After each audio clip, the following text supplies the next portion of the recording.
Hello friends, எல்லாம் எப்படி இருக்கீங்க? வெல்கம் டு கோவை அம்மு சமையல். இன்றைக்கி நம்ம கிச்சன்லைங்க கிச்சன் டிப்ஸ் வீடியோ தான் பார்க்க போகிறோங்க. வாங்க, தேங்காயில் கொஞ்சமாக கம்ஃபோர்ட் ஊற்றி பாருங்கள். வாங்க, எதுக்காக பண்ணுறோங்கிறது வீடியோக்குள்ளே போய் பார்க்கலாங்க. இப்போ ஃபஸ்ட்டு டிப் பார்த்திங்கன்னா, நம்ம எல்லாத்து வீட்லேயும் அயன் பாக்ஸ் யூஸ் பண்ணிவிட்டு அப்படியே வச்சுருவோங்க. இந்த ஒயர் பார்த்திங்கன்னா நம்ம இப்படியே வைக்கிறதுனால என்ன ஆகும்னு பார்த்திங்கன்னா சீக்கிரமாகவே அழுக்காயிருங்க. அதுவும் இல்லாமல் இதை வந்து அப்படியே வைக்கிறதுனால நம்மளுக்கு இடமும் வந்து அதிகமாக வந்து பிடிக்குங்க. அந்த மாதிரி இருக்கிற டைமில் இந்த மாதிரி வந்து நீங்கள் பண்ணி பாருங்கள். நான் இப்போ வீடியோவில் காட்டுறேன் பாருங்கள். அதே மாதிரி வந்து ஒயரை வந்து நல்லா மடித்து எடுத்துக்கோங்க.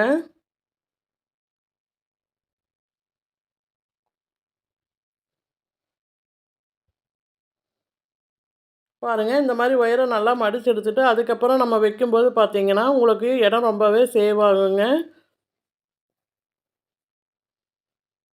பாருங்கள், இப்போ இந்த மாதிரி வைக்கும்போது இடம் ரொம்பவே உங்களுக்கு சேவ் ஆகுங்க. பார்க்குறக்கும் நல்லா நீட்டாக இருக்குங்க. கண்டிப்பாக இந்த டிப் உங்களுக்கு பிடிச்சிருந்தா உங்கள் ஃப்ரெண்ட்ஸ் அண்ட் ஃபேமிலிக்கு ஷேர் பண்ணுங்கள். என் வீடியோக்கு ஒரு லைக் பண்ணுங்கள். இப்போ அடுத்த டிப் என்னென்னு பார்க்கலாங்க.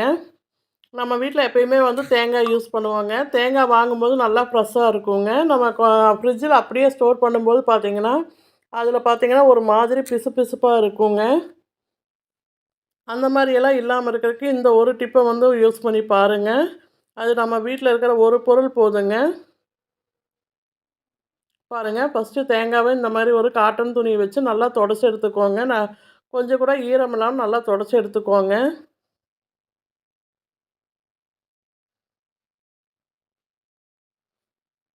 இப்போ பாருங்கள், நல்லா துடைச்சி எடுத்தாச்சுங்க. இதில் கொஞ்சமாக வந்து எண்ணெய் சேர்த்துக்கலாங்க.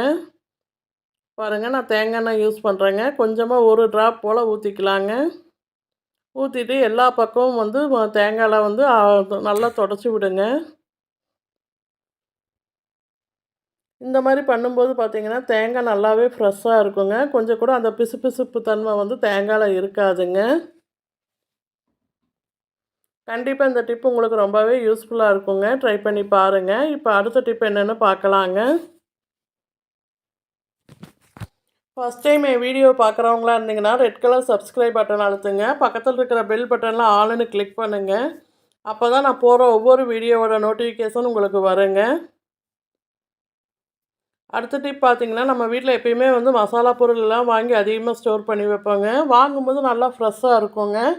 நாள்பட பார்த்திங்கன்னா அதில் வந்து பூச்சியெல்லாம் வந்துடுங்க. சில சமயங்களில் பார்த்திங்கன்னா அப்படியே கட்டி கட்டியாக ஆயிருங்க. அந்த மாதிரியெல்லாம் ஆகாமல் இருக்கிறதுக்கு பாருங்கள், இந்த ஒரு பொருள் போதுங்க. நான் இன்றைக்கி வந்து பெருங்காயத்தூள் எடுத்துருக்கேங்க. பெருங்காயத்தூள் வந்து இதில் கொஞ்சமாக வந்து சேர்த்துக்கலாங்க. பாருங்கள், இந்த மாதிரி கொஞ்சமாக சேர்த்துட்டு நல்லா வந்து கலக்கி விடுங்க. எல்லா பக்கமும் பெருங்காயத்தூள் வந்து கலரணுங்க. அந்தளவுக்கு நல்லா கலக்கி விடுங்க. இந்த மாதிரி பண்ணும்போது பார்த்திங்கன்னா கொஞ்சம் கூட வந்து மிளகாத்தூளில் வந்து கலர் சேஞ்ச் ஆகாதுங்க. கட்டியும் பிடிக்காதுங்க. கண்டிப்பாக இந்த டிப் உங்களுக்கு ரொம்ப யூஸ்ஃபுல்லாக இருக்குங்க. ட்ரை பண்ணி பாருங்கள்.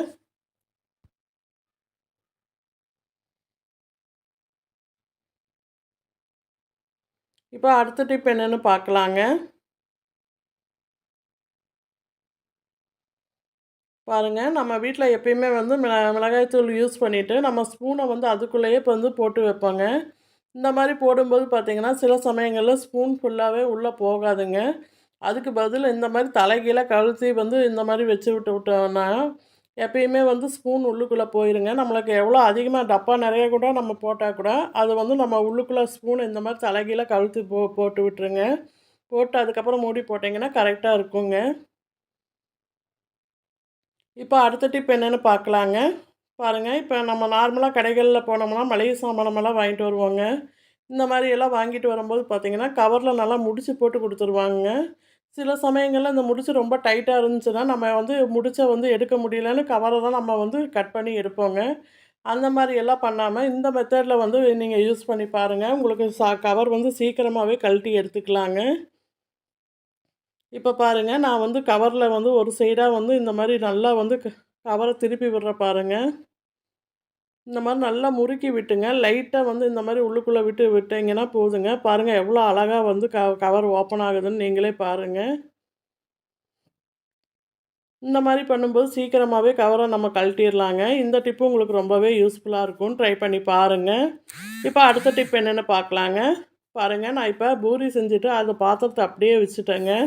இப்போ இந்த பாத்திரத்தை அப்படியே நம்ம கொண்டு போய் வாஷ் பண்ணோம்னா இதில் இருக்கிற எண்ணெய் பிசுக்கெல்லாம் மற்ற பாத்திரத்தில் படுங்க. வாஷ் பேசனில் எல்லாம் ஆகுங்க. அந்த மாதிரியெல்லாம் ஆகாமல் இருக்கிறதுக்கு இந்த ஒரு டிப்பை யூஸ் பண்ணி பாருங்கள். பாருங்கள், நான் கொஞ்சமாக இந்த மாதிரி கோதுமை மாவு எடுத்து சேர்க்குறேங்க. உங்கள்கிட்ட எந்த மாவு இருக்கோ அந்த மாவு சேர்த்துக்கோங்க. எடுத்துகிட்டு இந்த கோதுமை மாவை இந்த மாதிரி எண்ணெய் இருக்கிற பக்கம் எல்லா பக்கமும் படுற மாதிரி நல்லா தேய்ச்சி விட்டு எடுங்க. இந்த மாதிரி எடுக்கும்போது பார்த்திங்கன்னா அந்த எண்ணெய் பூரா இந்த மாவில் வந்துடுங்க. நம்மளுக்கு இந்த பாத்திரத்தை கழுவுறதுக்கு ரொம்பவே ஈஸியாக இருக்குங்க. இந்த டிப்பும் உங்களுக்கு ரொம்ப யூஸ்ஃபுல்லாக இருக்கும். ட்ரை பண்ணி பாருங்கள்.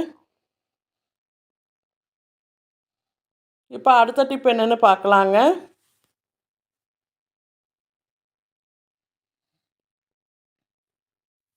அடுத்த டிப் பார்த்திங்கன்னா, நம்ம எப்பயுமே வந்து தேங்காயிலேருந்து வந்து இந்த ஓட்டு எடுக்கிறதுக்கு சிரமமாக இருக்குங்க.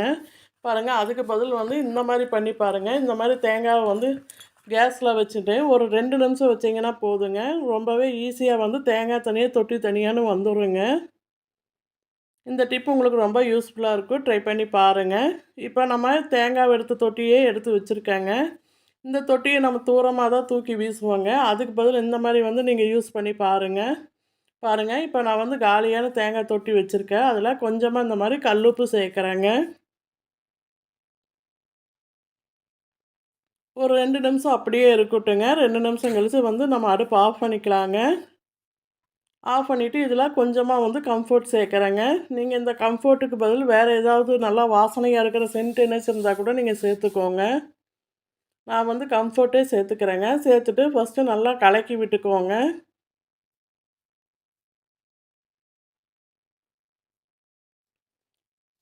பாருங்கள், இந்த மாதிரி நல்லா கலக்கி விட்டுக்கோங்க. பாருங்கள், இந்த மாதிரி நல்லா கலக்கி விட்டுக்கோங்க. கலக்கி விட்டுட்டு இப்போ அடுப்பை மறுபடியும் ஆன் பண்ணிக்கலாங்க. ஆன் பண்ணி ஒரு 3 நிமிஷம் கிட்ட வச்சிங்கன்னா போதுங்க. நம்ம கல்லுப்பில் வந்து கம்ஃபோர்ட் சேர்த்துருக்கனால அதில் தண்ணி வந்தால் கூட வந்து இந்த தேங்காய் தொட்டி வந்து உறிஞ்சிக்குங்க. இந்த கல்லுப்பும் வந்து கம்ஃபோர்ட்டும் சேர்ந்து நல்லா ஒரு கெட்டியான பதம் வந்தோடனே நம்ம அடுப்பை ஆஃப் பண்ணிக்கலாங்க. பாருங்கள், இப்போ நல்லா சூடு ஆறிடுச்சுங்க. ஆறின பிறகு நம்ம எடுத்துக்கலாங்க. இதை பார்த்திங்கன்னா நம்ம இப்போ ஒரு ரூம் ஃப்ரெஷ்னராக தான் யூஸ் பண்ண போகிறோங்க. நம்ம வந்து இதை வந்து எங்கே வேணால் வச்சுக்கலாங்க. நம்ம பாத்ரூமில் வச்சுக்கலாம், சமையல் கட்டில் வச்சுக்கலாங்க. உங்களுக்கு எங்கே வேணுமோ அங்கே வச்சுக்கோங்க. நான் இன்றைக்கி வந்து பாத்ரூமில் தான் வைக்க போகிறேங்க. இந்த மாதிரி வைக்கும்போது வந்து சுத்தமாகவே உங்கள் பாத்ரூமில் எந்த ஒரு பேட் ஸ்மெல்லும் வராதுங்க. நல்லா வாசமாக இருக்குங்க. இந்த டிப் உங்களுக்கு பிடிச்சிருந்தா லைக் பண்ணுங்கள், ஷேர் பண்ணுங்கள், கமெண்ட் பண்ணுங்கள். கோவை அம்மு சமையலை சப்ஸ்கிரைப் பண்ணுங்கள். பக்கத்தில் இருக்கிற பெல் பட்டனில் ஆல்னு கிளிக் பண்ணுங்கள். தொடர்ந்து சப்போர்ட் பண்ணிட்டு வர எல்லாத்துக்கும் ரொம்ப ரொம்ப நன்றிங்க. Thank you all.